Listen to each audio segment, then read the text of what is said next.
Shalom saudara-saudari yang terkasih di dalam Tuhan. Senang rasanya bisa kembali hadir dan berjumpa dengan saudara di renungan hari ini. Saudara, pernahkah Anda mempertanyakan mengapa seseorang yang tampak begitu beriman, yang begitu dekat dengan Tuhan, tiba-tiba terjatuh dalam dosa yang mengejutkan semua orang? Hari ini, kita akan menyelami salah satu aspek yang paling mengerikan dari strategi musuh jiwa kita. Sebuah strategi yang telah berusia ribuan tahun, namun tetap efektif hingga detik ini. Strategi yang disebut Alkitab sebagai kesabaran iblis dalam mencari kesempatan. Saudara-saudari yang terkasih, mari kita buka hati dan pikiran kita untuk menerima firman Tuhan yang akan mengubah cara pandang kita terhadap godaan dan integritas di dalam hidup kita. Dengan bacaan Injil Lukas pasal 22 ayat 3 sampai ayat 6. Dengan judul renungan hari ini adalah Si Pencuri Kesempatan. Saudara-saudari, sebelum kita memulai renungan hari ini, mari kita awali dengan berdoa. Tuhan Yesus yang Maha Kudus dan penuh kasih, terima kasih atas hari yang baru yang Engkau anugerahkan kepada kami. Kami datang di hadapan-Mu hari ini dengan hati yang rindu untuk mendengarkan firman-Mu dan dikuatkan di dalam iman kami.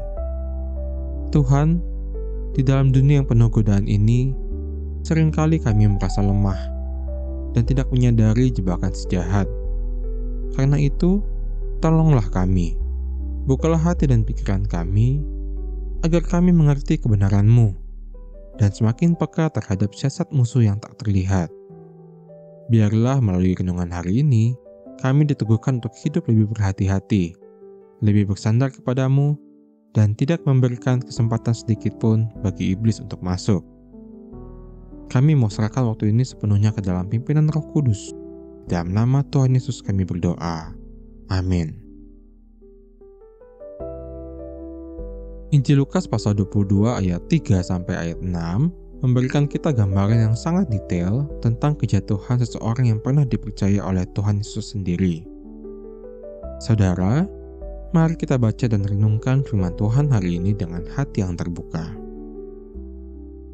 Maka masuklah iblis ke dalam Yudas, yang bernama Iskariot, seorang dari ke-12 murid itu. Lalu, pergilah Yudas kepada imam-imam kepala dan kepala-kepala pengawal bait Allah, dan berunding dengan mereka bagaimana ia dapat menyerahkan Yesus kepada mereka. Mereka sangat bergembira dan bermufakat untuk memberikan sejumlah uang kepadanya. Ia menyetujuinya, dan mulai dari waktu itu ia mencari kesempatan yang baik untuk menyerahkan Yesus kepada mereka tanpa setahu orang banyak. Perhatikan baik-baik struktur narasi ini. Kata masuklah dalam bahasa Yunani adalah iselten. Ia menunjukkan penetrasi bertahap, bukan serangan mendadak. Lukas 4 ayat 13 berkata, sesudah iblis mengakhiri semua pencobaan itu, ia mundur daripadanya dan menunggu waktu yang baik. Ayat ini telah memberitahu kita bahwa iblis gagal mencoba Yesus di padang gurun. Iblis mundur sambil menunggu saat yang baik. Dan berapa lama dia menunggu? Hampir 3 tahun penuh. Bayangkan kesabaran yang luar biasa ini. Selama 3 tahun, iblis mengamati, menunggu, menganalisa setiap kelemahan, tiap celah kecil dalam karakter Yudas. Dan targetnya bukan sembarangan orang, melainkan seorang yang dipilih langsung oleh Yesus, yang mendengar khotbahnya setiap hari, dan yang menyaksikan mukjizat-mukjizatnya. Lalu, mengapa Yudas? Injil Yohanes pasal 12 ayat 6 berkata, hal itu dikatakannya bukan karena ia memperhatikan nasib orang-orang miskin, melainkan karena ia adalah seorang pencuri. Ia sering mengambil uang yang disimpan dalam kas yang dipegangnya. Ayat ini memberikan kita petunjuk. Yudas adalah bendahara yang sering mengambil dari kas bersama. Kelemahan kecil itu menjadi pintu masuk bagi strategi besar iblis. Untuk memahami relevansi firman di zaman kita, mari kita lihat peristiwa yang sedang terjadi tepat di bulan ini. Kejaksaan Agung sedang menyelidiki dugaan kasus korupsi pengadaan laptop Chromebook di Kementerian Pendidikan. Seorang mantan staf khusus seorang menteri, seseorang yang berada di lingkaran dan kekuasaan, baru saja diperiksa selama 13 jam penuh terkait perannya dalam kasus ini. Bayangkan, ini adalah seseorang yang bekerja di bidang pendidikan, bidang yang mulia, yang bertujuan untuk mencerdaskan bangsa. Seseorang yang dipercayai menangani anggaran untuk masa depan anak-anak bangsa Indonesia. Bagaimana hal itu bisa terjadi? Apakah orang ini bangun di suatu pagi dan tiba-tiba memutuskan untuk melakukan korupsi? Tentu saja tidak. Sama seperti Yudas, kemungkinan besar ini dimulai dari hal-hal kecil. Mungkin bermula dari pemikiran, wah, anggaran ini sangat besar, sedikit mungkin tidak akan ketahuan. Atau, saya bekerja keras, saya pantas mendapatkan lebih. Atau bahkan, semua orang melakukan ini, kenapa saya tidak? Dan iblis, dia telah menunggu dengan sabar, menunggu hingga posisi cukup strategis, hingga aksesnya cukup luas, hingga godaannya cukup besar.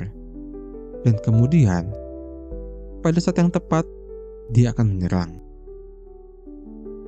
Rasul Paulus dengan pengalaman pelayanan yang luas, ia memberikan peringatan yang sangat spesifik dalam Efesus 4 ayat 27. Janganlah beri kesempatan kepada iblis. Kata kesempatan di sini adalah topos, dalam bahasa Yunani yang berarti tempat, ruang, atau wilayah. Ini bukan sekedar nasihat umum, melainkan perintah strategis. Jangan berikan ruang operasi kepada musuh. Di dalam konteks Efesus 4, Paulus sedang membahas tentang integritas dalam hubungan kerja. Jangan mencuri, jangan berbohong, jangan membiarkan amarah mengendap. Sangat relevan dengan kehidupan profesional kita hari ini. Perhatikan pola ini. Iblis tidak pernah menyerang ketika kita sedang kuat secara rohani. Dia menunggu ketika kita lelah, ketika tekanan hidup meningkat, ketika tanggung jawab mengalahkan kontemplasi rohani kita. Bagi Anda yang bekerja di posisi kepemimpinan, di bidang keuangan, di lingkungan pemerintah, atau dimanapun yang melibatkan kepercayaan publik, berhati-hatilah. Anda berada di posisi yang sama dengan Yudas, dekat dengan sumber berkat, namun juga dekat dengan godaan. Lalu, bagaimana kita melindungi diri dari strategi iblis yang begitu sabar dan sistematis ini? Pertama, waspada terhadap rasionalisasi. Setiap kali pikiran kita mulai memberikan alasan mengapa hal ini berbeda atau tidak ada yang dirugikan, berhenti. Itu adalah suara iblis yang sedang mempersiapkan serangannya. Kedua, bangun sistem akuntabilitas. Yudas jatuh karena dia menyimpan pergumulannya sendiri. Maka saudara, milikilah seorang mentor rohani atau bergabung di dalam grup kecil yang dapat Anda ajak bicara tentang pergumulan-pergumulan di tempat kerja. Ketiga, praktikkan transparansi. Buatlah sistem di mana pasangan atau keluarga mengetahui kondisi Anda secara detail. Keempat, perkuat identitas rohani Anda. Ingatlah, siapa Anda di dalam Kristus. Anda adalah anak Allah, ahli waris kerajaannya, dan Anda tidak membutuhkan kekayaan untuk membuktikan nilai diri Anda. Dan yang terakhir, jaga keintiman dengan Tuhan. Yudas gagal bukan karena dia tidak dekat dengan Tuhan secara fisik, tapi dia gagal karena hatinya menjauh daripada Tuhan. Saudara-saudari yang terkasih, iblis memang pencuri kesempatan yang sangat lihai. Dia telah mempelajari kelemahan manusia selama ribuan tahun. Tetapi kita memiliki sesuatu yang tidak dimiliki Yudas, yaitu kesadaran akan strateginya.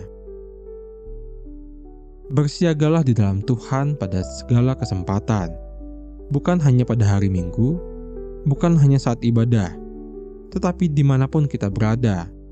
Saudara-saudara yang terkasih, mari kita berdoa bersama. Tuhan Yesus yang setia, kami bersyukur untuk firman-Mu hari ini yang telah menegur dan menguatkan kami. Kami sadar bahwa iblis tidak tidur. Dia terus menunggu kesempatan, menunggu celah dalam hidup kami yang lengah. Engkaulah perlindungan kami, Engkaulah benteng kami. Tuhan ajar kami untuk berjaga-jaga setiap hari, agar kami tidak jatuh seperti Yudas, tetapi tetap berdiri teguh di dalam kasih dan kebenaran-Mu. Tolong kami ya Tuhan, untuk hidup dengan mata rohani yang waspada, hati yang taat, dan jiwa yang teguh berpegang pada firman-Mu. Biarlah setiap kami yang mendengarkan firman-Mu hari ini menjadi anak-anak terang yang tidak memberi tempat bagi si jahat, tetapi senantiasa hidup dalam kemenangan bersama Engkau. Di dalam nama Tuhan Yesus kami berdoa dan mengucap syukur. Haleluya. Amin. Tuhan Yesus memberkati perjalanan iman dan karir Anda. Jadilah orang yang berbeda di tempat kerja Anda, bukan karena kesempurnaan, tetapi karena integritas. Tuhan Yesus memberkati.